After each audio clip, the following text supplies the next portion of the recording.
Et boum les gars, bienvenue au Shaker Show, le premier podcast court et efficace qui vous parle de l'actualité du CrossFit et de l'entraînement fonctionnel en général.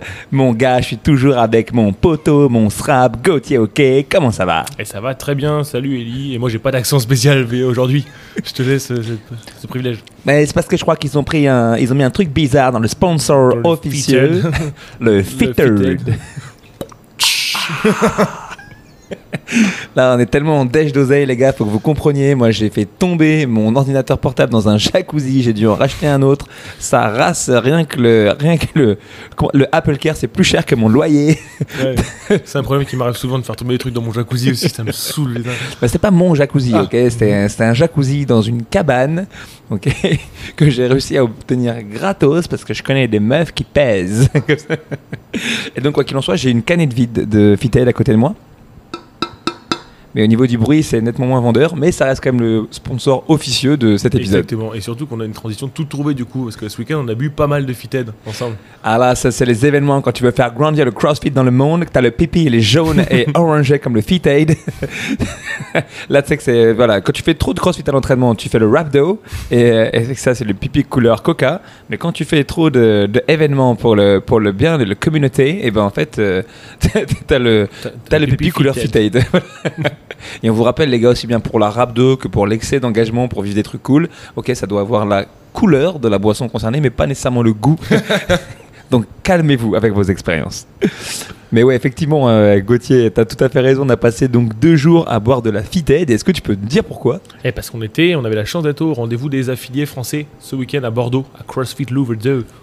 Eh ouais, effectivement, c'était la 4e édition, la réunion des affiliés, la première qui a eu lieu suite à l'apocalypse covidienne qu'on connaît tous. Et pour l'occasion, on a fait un vrai retour aux sources puisqu'on est revenu à l'endroit où on avait organisé les premières, c'est-à-dire à CrossFit Louvre 2, par vraiment esprit de nostalgie et aussi par dèche d'oseille totale. Il n'y avait pas le budget. Il n'y avait pas le budget pour faire la salle de concert. Et donc voilà, mais c'était franchement ultra cool. Et on a quand même passé le week-end avec près de 400 personnes. Hein. Ouais, c'était surprenant de voir autant de monde arriver là pour l'enregistrement. C'était très cool. Et puis on a du coup passé un excellent moment avec tout ce monde-là. Et t'as dit, ouais, c'était la réunion des affiliés français, mais il y avait quand même des mecs. Il y avait Nivelle qui était là. Hein. Il y avait des Belges qui étaient là. Il y avait des Suisses aussi. En parlant de Nivelle, faisons un jeu de mots. Ok, parce qu'ils ont quand même nivellé le niveau. Ils ont nivelé le niveau par le haut. Et moi, j'ai surtout fait la connaissance de Camille au sein de l'équipe de Nivelle qui veut à tout prix que je me laisse pousser la moustache et que j'achète un blouson en cuir apparemment. Donc j'y travaille. Si ma mémoire est bonne, il y avait aussi une affiliée suisse qui était avec nous aussi. Je me rappelle plus du nom, mais il y avait aussi une équipe. Peut-être, c'était bien sûr qu'ils étaient là. Mais la légende raconte qu'ils sont venus le premier jour, c'était le dimanche.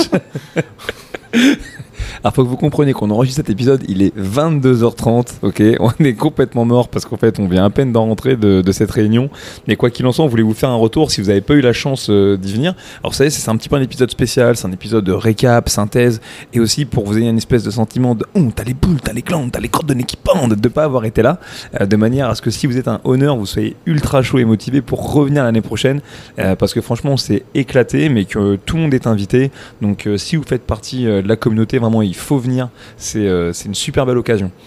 Sans rentrer forcément dans les détails, parce que il faut garder un petit peu le côté secret de cette confrérie secrète de fanatiques du fitness. Mais qu'est-ce qu'on a pu y faire comme à cette réunion des affiliés?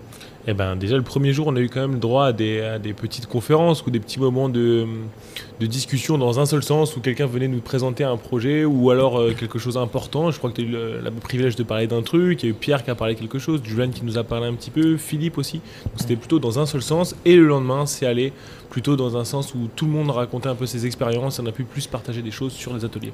Et ouais, c'est vrai que pour commencer, sur le premier jour, on avait un certain nombre de contenus à faire passer et puis d'informations, mais on peut en profiter pendant le podcast un petit peu pour expliquer du coup qui fait quoi, parce que pendant longtemps, le visage de la relation entre CrossFit et les affiliés en France, ça a été celui de Daniel Chaffet, le mec qui a fondé le CrossFit Louvre, le mec qui a fondé le fresh Rodon.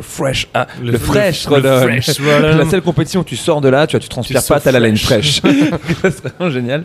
Mais aujourd'hui, les choses ont un petit peu changé sur l'échiquier. Donc aujourd'hui, Daniel, il est responsable des relations entre CrossFit et les affiliés, mais cette fois-ci à l'international. Okay, donc il a pris du galon, ce qui est utile quand on parle anglais, français, italien et espagnol, comme ce petit roublard. Et ensuite, du coup, par voie de conséquence, un homme qui s'appelle Oli Mansbridge, l'homme pont. C'est vrai qu'il était là. Oli l'homme pont était là. Je suis l'homme pont. On était à côté de la scène d'ailleurs, à un moment donné, il s'est penché en avant, on est passé sur son dos avec une Jeep Cherokee. C'était vraiment top. L'homme pont. C'est un super pouvoir de malade. En tout cas, Oli Mansbridge était là. C'est aussi Oli Mansbridge, un mec qui a plusieurs box en Grande-Bretagne, dont une s'appelle CrossFit Bath, qui est l'une des toutes premières affiliées de Grande-Bretagne. Et c'est l'organisateur principal d'une compétition que vous connaissez peut-être, qui s'appelle le SID, okay, le Strength in Depth. Voilà, une compétition de merde. C'est une private joke parce qu'en fait, entre nous, les mecs du SID, à chaque fois, ils font French Rodon, c'est quoi ça? Vous avez jamais entendu parler? Nous, on fait pas de l'aviron dans le compète, c'est forcément mieux. Et nous, du coup, en contrepartie, à chaque fois qu'on parle du Strength in Depth, on taille, mais c'est une super compétition en Grande-Bretagne. Et du coup, voilà, lui, c'est devenu responsable des relations entre CrossFit et les affiliés en Europe. Et donc, celui qui a ouvert le bal, effectivement, c'est Julian Festor, un nom que vous connaissez peut-être, puisque lui aussi, c'est peut-être l'organisateur principal dans les faits du French Rodon maintenant depuis plusieurs années. Un mec qui brille souvent par sa discrétion, mais qui est peut-être l'homme parfait pour faire ce taf, parce qu'il est très sérieux, très engagé. Et puis, tu sais, dans sa première lecture, oh là, autant ça m'a donné envie de dormir, autant je me suis dit, putain, tous les chiffres, etc. En fait, le mec bosse comme un malade. Hein. Ouais, on s'est rendu compte qu'en fait, on était quasiment 700 affiliés en France maintenant, donc c'est quand même quelque chose de plutôt conséquent puisqu'on est le deuxième pays de CrossFit au monde, simplement. Deuxième pays de CrossFit au monde, ça fait pas très longtemps que le CrossFit est arrivé chez nous. Qui plus est, on est l'un des rares pays à avoir obtenu plus d'affiliés après le Covid que pendant le Covid. On a la chance d'avoir aussi plein d'affiliés dans les écoles. Okay, donc même si c'est des affiliés à but non lucratif, franchement, il faut se rendre compte, c'est génial parce que ça veut dire que pour le futur, on fait des très très jolies choses. Et puis voilà, et puis en dehors de ça, il a donné plein d'informations. Alors, il fallait être un petit peu intelligent pour comprendre. Donc laissez-moi vous dire que moi dans ma tête ça faisait mais quoi qu'il en soit, voilà, ça a un petit peu ouvert le bal. Je fais pas toute une litanie là-dessus, mais c'était très chouette. Pierre, effectivement, ensuite est intervenu. Donc Pierre, si vous ne savez pas qui c'est, il s'agit de Pierre Duplay, un vrai représentant lui aussi de la communauté puisque c'est le honneur de CrossFit Versailles. Est-ce qu'on peut décrire rapidement CrossFit Versailles? C'est petit. Ouais, je crois que franchement, non mais franchement, je pense que c'est une super box. C'est une bête de boxe, mais en termes de superficie, franchement, je pense que un de nos coachs qui est chose du 43, tu vois, Johnny Alvarez, ses boîtes à chaussures est peut-être potentiellement plus grande que la boxe. En tout cas, il ne peut pas se tourner. Il peut rentrer que dans un seul sens. De toute façon, Johnny, dans une porte, il peut rentrer que dans un seul sens. Hein, oui, c'est vrai. Peut dire. Mais quoi qu'il en soit, ce qui est super intéressant, c'est que c'est une boxe c'est une vraie boxe de potes. Déjà pour commencer, c'est un projet qu'ils ont monté ensemble. C'est une boxe dans laquelle vous avez 200 mètres carrés et vous avez 200 adhérents. Donc moi, c'est devenu mon nouveau benchmark. Je vous explique. Hein. Je fais maintenant dans une box, je veux un adhérent par mètre carré. Sinon, c'est pas bourse. En même temps. Et on donne qu'un seul watt par jour. Comme ça, on est tranquille. Et puis c'est aussi du coup quelqu'un qui connaît toutes les réalités de ce que c'est que d'être un honneur. Et c'est un gars qui a un super esprit de communauté, très engagé dans le mouvement CrossFit. Je veux dire que je crois que sur les 200 membres qu'il a, je crois qu'il y a eu 186 athlètes inscrits à l'Open sur l'an dernier. Il y a peut-être que JB Desnois d'Orange 84 qui pourra me donner le chiffre exact parce qu'il me semble que eux deux, ils étaient vraiment en baston, tu vois, pour essayer d'avoir le plus gros nombre d'affiliés. D'ailleurs, je lui tape une bise au passage parce que c'était des jolis chiffres à regarder. Et en tout cas, aujourd'hui, lui, il est responsable, entre guillemets, des relations clients. Il assure ce qu'on appelle en anglais le Customer Service. Voilà, donc il y a une partie qui est forcément liée à l'affiliation, qui n'est pas toujours très rigolote, si des fois on n'est pas toujours à jour de cette donnée-là, mais en vérité, au-delà de ça, c'est un mec absolument adhérable, toujours force de proposition, et puis qui peut aussi vous aider sur tout un tas de problématiques, qu'elles soient liées à la box que vous avez, ou à celle que vous voudriez ouvrir dans le futur, ou si vous avez une question. Donc ça, c'est assez cool. Et ensuite, elle n'a pas eu de lecture, mais Myriam aussi a été très présente pendant ces 2 jours. Myriam Auquel, que vous avez peut-être déjà vu avec moi, parce qu'on présentait ensemble le French et on a eu l'opportunité de commenter les CrossFit Games. C'est peut-être une fille qui, au-delà d'être l'une des rares entraîneurs femmes CrossFit Level 3 en France, a peut-être les meilleurs jeux de mots sur les noms de famille des athlètes de CrossFit Games. Voilà, donc par exemple, vous apprendrez que Brent Fiscocu a des problèmes de sous. Et encore mon préféré, ça reste quand même Street Corner qui s'appelle Coin de rue. Mais Street Corner, c'est pas mal. En tout cas, voilà, elle était présente aussi. Puis elle, faut comprendre son rôle au sein aujourd'hui de l'équipe, c'est de gérer les réseaux sociaux de CrossFit France. C'est CrossFit France, c'est cette plateforme sur Instagram qui refuse refusent de publier notre podcast. C'est vraiment des bâtards. Mais On se demande pourquoi. Mais par contre, en vrai, si contrairement à nous, vous produisez un contenu de qualité, si vous mettez hashtag CrossFit France ou @CrossFit France sur ce que vous publiez, aussi bien de la performance de vos athlètes que des moments d'enseignement ou pourquoi pas des choses dont vous êtes fiers, des cours avec des enfants, des vieux, des adaptives ou n'importe quel autre type de contenu, et bah croyez-le bien, elle va se faire un plaisir de le reposter parce que vous, elle vous aime, alors que nous, on fait que la rendre chèvre toute la sainte journée. Ouais, et puis aussi une autre intervention de CrossFit Human Project, aussi un truc vraiment intéressant sur la gestion du public adaptif, comment adapter ça. Est-ce que des fois on aurait peur d'avoir ça dans son affilié? Est-ce qu'on se dit ça va être un problème? Mais en fait non, il nous a vraiment montré que c'était plutôt une source de joie et de choses positives plutôt que de se dire que c'était quelque chose qui paraissait un petit peu compliqué à mettre en place pendant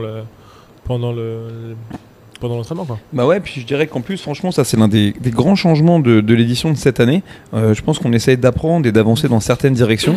C'est que jusqu'à présent, dans la réunion des affiliés, on était entre guillemets un petit peu les seuls à prendre la parole, les intervenants de chez CrossFit, un petit peu nous, pour plein de raisons différentes. Mais là, cette année, ça faisait vraiment plaisir de laisser la parole à un affilié. Pour qu'il parle de la manière dont lui il opère sa boxe, et c'était vraiment chouette. Il s'est vraiment bien débrouillé. Il a quand même eu quelques très très belles phrases. Si tu veux tout savoir, des contenus limite, j'avais envie d'en faire des t-shirts. Je crois qu'il a dit par rapport au fait d'accueillir plein de publics différents qu'il n'y avait pas besoin de grand chose pour faire de grandes choses. Je trouvais que c'était une jolie phrase. Il a fini sur ça. C'était pas un exercice facile pour lui. Et attends, j'essaie de retrouver le nom de cet affilié. Mais attends, j'ai son prénom en tête. C'est juste que j'essaie de faire un gag avec mon téléphone. Attendez juste un tout petit peu. Et je vais être capable de le placer parce que j'y tiens vraiment pour lui faire un petit clin d'œil. Et ça y est, c'est parti. Philippe, je savais que c'était toi. Il m'a dit que non, que tu viendrais pas. Mais moi, je savais que c'était toi, Philippe. Ça va, mon pote. Là, mec. Donc il s'appelle Philippe. Voilà, Mais je voulais oui, juste c'était lui faire toi, un bisou. Je vais juste faire un bisou au travers de ce petit gag. J'espère qu'il va écouter le podcast pour s'en rendre compte. Et voilà. Et puis aussi, il y a eu un mec avec des pecs énormes aussi qui a fait une lecture. Ouais, Philippe, il était vraiment... Il avait des épaules énormes. Quel bâtard. Okay. Alors attends, j'aurais dû dire avec des mollets tout petits. Ouais, avec un tatouage dessus. Exactement. Ouais, je vois qui c'est. Ouais. Il a parlé un peu du cap de CrossFit Affiliate Programme qui est encore gratuit jusqu'à la fin de l'année. Exactement, ok. Et donc, quoi qu'il en soit, on a parlé de la programmation pour affiliés de CrossFit. Elle est gratuite jusqu'à la fin de l'année, facilement consultable sur le téléphone. Si vous êtes un honneur, franchement, inscrivez-vous, allez la récupérer, cette matière. Elle est complètement ouf et vous devriez vous en servir. Et puis, si jamais vous vous rendez compte de sa pertinence et puis aussi de la richesse des outils qui lui sont alliés, pourquoi pas essayer de l'appliquer dans votre box. Je pourrais que vous le conseiller. Et puis sinon, si jamais vous estimez que pour des raisons X ou Y ça vous convient pas, juste peut-être considérer le fait de sous-traiter la programmation de votre box pour l'expérience, pour accueillir du savoir-faire ou simplement pour vous enlever de la charge de travail. Il y a cette ressource qui, je vous le dis en toute transparence, est topissime parce qu'en vérité elle est très interactive, il y a beaucoup de contenu. Mais si vous voulez un truc un peu plus proche de vous, il y a plein de choses que vous pouvez utiliser. Il y a notamment Florent Paillasson, de CrossFit Genas, l'entraîneur de Carole Castellani, excusez-moi, qui a une prog qui s'appelle Fit Process, pour les affiliés, qui peut vraiment être top et qui est très bien conçu. Et en plus, je reparlerai d'eux dans le podcast, mais vraiment, j'ai pris du plaisir à parler avec eux. Il y a également entre guillemets Mathieu Montes qui a une programmation au travers de Scope Athlete qui marche aussi pour les affiliés. Vous avez Rob Lawson, c'est en anglais mais parfois c'est traduit en français en fonction de la demande. Une programmation qui s'appelle PTP Programming qui est aussi mortelle. Et puis vous avez 2-3 autres mecs, dont un qui tient un micro actuellement dans sa main, qui fait une programmation qui s'appelle Wiss Affiliate. Et franchement, j'ai la chance de travailler avec une quinzaine de box aujourd'hui en France, et je suis pas mécontent. Et c'est un doux mélange d'entraînement assez classique et puis de petites pépites complètement dingues conçues par un mec qui vit dans les Vosges et qui n'est pas encore comme un Yeti, mais ça pourrait arriver. Donc bref, en tout cas, vous avez l'embarras du choix. Et même si c'est juste pour vous accorder une petite bouffée d'oxygène ou pourquoi pas aller comprendre comment les autres travaillent, moi je peux que trop vous recommander ça. Je vais te dire, j'ai pensé à un truc en discutant de tout ça avec Myriam. Je disais, tu sais, le CrossFit, par exemple, moi, on a commencé avec Fabien en 2010. Et à l'époque, tous les guignols, on allait sur le même site internet pour regarder le même mode du jour. D'accord ? Sur un site internet, mon gars, ça ressemblait à Pac-Man. Et aujourd'hui, quelque part, je me dis, 2021, potentiellement, tous les entraîneurs professionnels qui ont leur salle peuvent très bien aller finalement sur la même plateforme sur Internet pour à nouveau voir le même mode et puis les ressources qui lui sont accrochées pour essayer de le délivrer entre guillemets le mieux possible. C'est quand même pas mal. Ouais, c'est un jeu auquel on s'est prêté hier, nous encore à CrossFit Louvre, et c'est vrai que c'est plutôt cool d'aller chercher le haut du cap, d'aller se confronter à un lesson plan qui n'est pas le sien. Et franchement, c'est toujours surprenant. On arrive toujours à voir comment améliorer sa timeline, comment aller chercher d'autres choses différentes. Je pense qu'on en reparlera un moment plus précisément du cap, mais en tout cas, ouais, c'est quand même un truc plutôt cool. Et moi, j'ai trouvé comment améliorer ma timeline. Pour commencer, je l'augmentais 10 minutes. Moi, j'ai fait 1h10, c'est mieux. Je donne des cours de 70 minutes. Non, franchement, c'est de la balle. Et donc voilà, bref, on rigole un petit peu là-dessus, mais voilà, ça c'était le schéma de la première journée. On s'est quand même fendu la gueule parce qu'on n'a pas fait que des trucs assis à se poser, mais on s'est quand même entraîné. Oui, carrément, parce que l'entreprise qui était chargée de nous fournir le café a dit hop le café au bout de quelques temps. Ils ont dit non, c'est plus possible. Donc effectivement, on a passé un bon moment, on a bu pas mal de café et on a bu des fitettes, donc ça ressemble quand même à une réunion de crossfitter cette affaire-là. C'était quand même pas mal. Et d'ailleurs, franchement, là à nouveau, hein, c'est pas mes sponsors, mais était présent lors de cette réunion une marque de café qui s'appelle Powered by Coffee, qui est tenue par deux nanas, Katrina et Sylviana, si je dis pas de bêtises, qui sont deux brésiliennes. Et franchement, si vous avez des commandes de café à faire ou si vous faites des petites compètes et vous avez envie de voir venir des gens, ces filles, elles sont adorables. Ok, le café, il était archi bon. Voilà, et franchement, c'était un plaisir de les avoir parce qu'elles nous ont rincé pendant tout le week-end. Et je tiens à dire aux organisateurs des Marseille Redon qu'on a cramé plus de sacs de café en 2 jours de réunion des affiliés que pendant tous les MT. Ah, moi j'attaque à balles réelles. Les records tombent. Elodie et John, j'attaque à balles réelles. On peut faire des PR, nous, laissez-nous un peu tranquille. Je vais peut-être passer Noël avec eux, mais j'y vais, ok. Donc ouais, c'est vrai que ça a clôturé la fin de la première journée, toutes ces interventions de différents protagonistes, et journée clôturée en beauté sur un barbecue mené de main de maître. On a bien rigolé aussi encore ce soir-là. Ah, franchement, on s'est bien marré. Ça. On a fait un petit vote tous ensemble. Ah alors, oui, c'est vrai qu'il y a eu l'entraînement aussi. Bah quand même. Alors, moi, mes abdos s'en rappellent encore, si tu veux tout savoir, parce que j'ai bien esquivé l'encadrement pour aller faire l'entraînement. Et faites le test, mais alors je vous dis juste 5 minutes AMRAP d'abmat sit-up sans abmat, bah, je vous garantis, ça, c'est pas mal. Ça te ponce le devant et le derrière. C'est vraiment génial. J'avais l'impression d'être une fille qui avait un tatouage de mauvais goût qui est en train de se repentir et de se le frotter au sol. C'était assez chouette. En tout cas, un bon entraînement, un barbecue. On a fait cuire combien de steaks ? Franchement, je n'ai pas vraiment d'idée, mais il y en a, je donne pas de nom, mais j'ai vu des gens manger plusieurs hamburgers, donc à mon avis, mais je peux lâcher 500, 600. Hein. Moi, je peux lâcher bien un nom, hein, Gintas par exemple. C'est qu'on peut en mettre des steaks dans cette bouche. Hein. Non, ouais, c'est vrai que c'était plutôt une bonne soirée. En tout cas, ça ressemblait à une journée de crossfitter. On a bu du café, mangé des hamburgers et on s'est entraîné. Donc, cool. C'était vraiment cool. Et on s'est bien amusé. Et puis ensuite, certains sont partis faire la fête. J'en place une pour mes amis les Lyonnais qui sont parvenus pour le jour 2. Donc je pense que la fête était bonne. Les gars bien wesh. Et ensuite, voilà, journée numéro 2, physionomie complètement différente. Ouais. Parce que cette fois-ci, à nouveau, un truc inédit pour cette réunion. On était que dans l'action finalement sur cette deuxième journée. Ouais, la deuxième journée est passée super vite. Vraiment, c'était que dans l'échange et dans les différents ateliers menés par les différents leader là-dessus. Ouais, je crois que cette fois-ci, l'idée, c'était aussi pour la première fois lors de cette réunion, d'amener véritablement de la matière aux affiliés, et une matière forcément en ce qui concerne nous, les coachs qui avons l'opportunité d'intervenir sur cette réunion, qui concernait essentiellement le coaching. Donc moi, je vous avoue en toute transparence, cette partie en croisade pour essayer d'inciter et de motiver un maximum d'entraîneurs à aller se présenter au niveau 2, sans compter qu'en ce moment, il n'y a pas d'évaluation éliminatoire sur cette formation. Donc j'ai travaillé avec plusieurs groupes d'entraîneurs, 6 groupes de 50 entraîneurs sur la capacité à organiser sa manière d'observer et de regarder les mouvements d'un athlète ou d'un groupe d'athlètes pour être plus efficace. Franchement, on s'est bidonné. Ils étaient au top. Alors le résultat de tout ça, c'est que j'ai un peu un rasoir électrique dans la gorge aujourd'hui quand je parle, mais tout le monde a vraiment joué le jeu, c'était ouf. Et c'est à ça que je voulais en revenir, c'est que tu vois, notamment des gens comme Carole Castellani ou Florent Paillasson, vraiment j'ai pu voir une nouvelle fois que c'est vraiment des vrais entraîneurs. Kako notamment, alors il y a plein d'athlètes de qualité, je dis pas le contraire, mais c'est vraiment quelqu'un, j'ai hâte de la voir finir sa carrière entre guillemets sportive, parce que je pense qu'en tant que coach, elle va être encore plus grande, tu vois, qu'en tant qu'athlète. Ça se voit qu'elle a du plaisir à faire ça, elle a un œil et tout, elle est vraiment hyper humble, c'était le top du top. Et j'ai rencontré un futur entraîneur de niveau 1, un stagiaire dans une box qui a accompagné son honneur, Hugo. Ok, je sais pas s'il va écouter ce podcast, franchement j'en doute. Mais en tout cas, Hugo, 19 piges, Et voilà, lui aussi, j'ai hâte, tu vois, de l'accueillir. J'ai hâte de l'accueillir en level 1 parce que, tu vois, le petit, il a l'œil qui brille, etc. Il a l'étoffe. Et c'était vraiment cool. Il va plus rien nous rester maintenant. Les jeunes de 17 ans, ils snatchent déjà 100 kilos. Si à 19 ans, c'est déjà des bons entraîneurs, qu'est-ce qui va nous rester? On est foutus. J'ai pas dit qu'il était bon entraîneur, j'ai dit qu'il avait l'œil qui brille. On se calme. Et toi, du coup, parce que toi aussi, tu as intervenu sur un atelier. Ouais, on était sur un autre atelier. Nous, le but du jeu, c'était de se poser la question de comment on pourrait maintenir toute une classe engagée sur des mouvements un peu complexes et se dire, ok, comment je peux garder des choses communes pour garder tout mon groupe ensemble, parce que Martine, elle est bien contente de s'entraîner avec Ellie, qui est la tête de plus fit de la boxe et qui a des gros pecs. Ou en tout cas qui bouge bien. Ça s'appelle le nom de la boxe s'appelle CrossFit Mine Antipersonnel. Parce que si c'est moi le plus fit, les gars, c'est que y a que des t'es pas asthmatique, t'as pas le droit de t'inscrire. Fran, tu sais, t'as fini Fran? Non, c'est bon, c'est à côté toi. C'est bien, c'est bon, t'as le droit de rester. Alors, si je veux rester le plus fit de ma boxe, gros, j'ai pas le choix. Hein.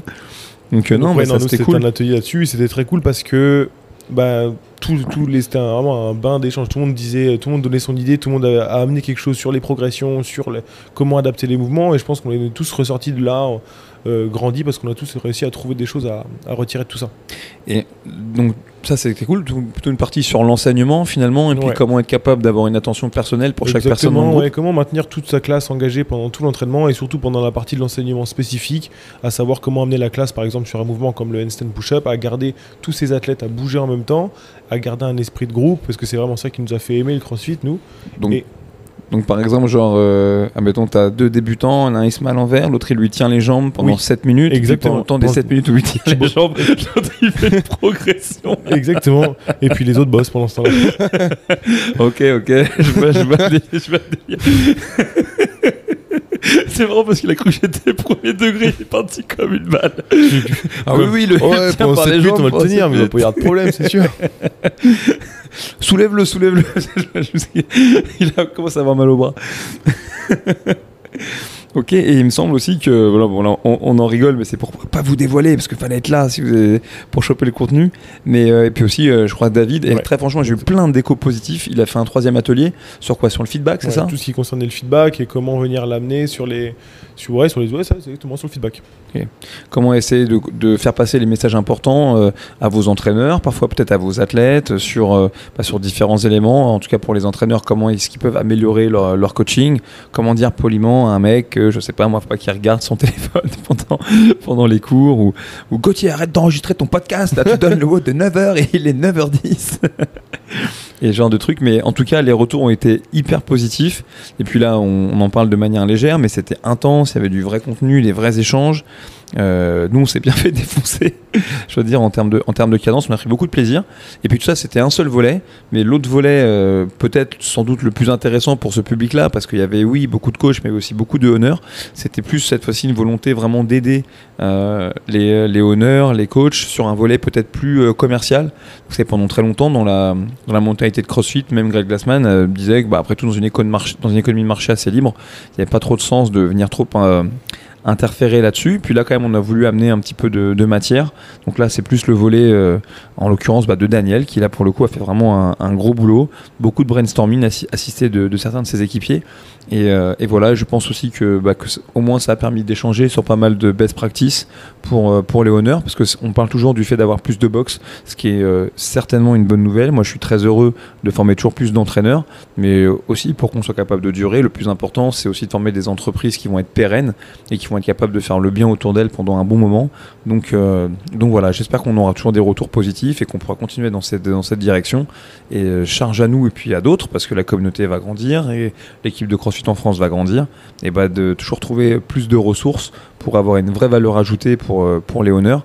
Et une nouvelle fois, j'espère que si vous n'avez pas pu faire le déplacement pour quelque raison que ce soit le week-end dernier, vous allez être hyper motivé en écoutant certes nos âneries un peu pleines de second degré à venir l'an prochain, parce que croyez bien, on mouille vraiment le maillot pour vous. Et puis j'en place une pour tous les coachs et les membres de l'équipe du Louvre qui étaient présents ce week-end, parce qu'ils ont quand même travaillé pour rien et ils n'ont pas compté leurs heures, et c'était vraiment c'était un fucking plaisir. Ouais, c'était très cool. Mais pour revenir un peu sur l'aspect prospection et vente, c'est vrai que c'est très cool parce que quand on sort d'un BPGEPS ou qu'on sort d'un Level 1, on n'a pas appris à vendre ce qu'on faisait. Et puis c'est ça a beau être une passion, et ben, il faut en vivre de cette passion. Donc je pense que c'était quelque chose qui a dû apporter à beaucoup de gens ce volet commercial. Donc c'était vraiment une bonne initiative en tout cas, je pense que ça a plu.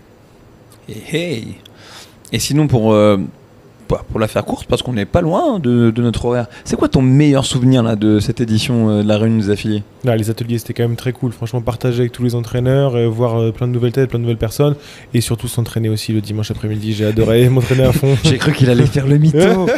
J'ai adoré m'entraîner avec tous les copains de Bordeaux aussi le dimanche soir, c'était très cool. Ouais, on vous le dit, ça tu vois, je vais te dire un truc, en fait ça pour moi c'est un vrai truc CrossFit, c'est-à-dire que, alors si je te dis honnêtement, j'ai pas eu la foi de le faire le matin exceptionnellement quand on était dans la baraque de Daniel, parce qu'on était un peu ric-rac au niveau des horaires, mais tu vois, le fait qu'on se retrouve tous le soir, donc moi j'ai pu le faire avec Dan, Julian et David le jeudi soir, avec un WOD bien dégueulasse, et le fait qu'on l'ait fait ensemble le dimanche, et ben en fait ça m'a vraiment fait plaisir parce que ça m'a rappelé les régionaux. Tu vois, les régionaux à la fin de chaque journée, la première fois que j'ai été juge là-bas, donc moi j'allais rentrer dans mon Airbnb de quiche, et avant que je parte, en fait les mecs qui étaient un petit peu des anciens dans la structure m'ont attrapé au vol et m'ont dit non, là la journée elle est finie, mais c'est maintenant que ça commence, ok, quand tout le monde se barre. Et j'en ai parlé il y a pas longtemps, et c'est comme ça que je me suis retrouvé à partager à l'époque sur le dance floor, tu vois, de Caramarica ou de l'Arène à Berlin, des entraînements avec Adrian Bosman, tu vois, Rory et tous les autres.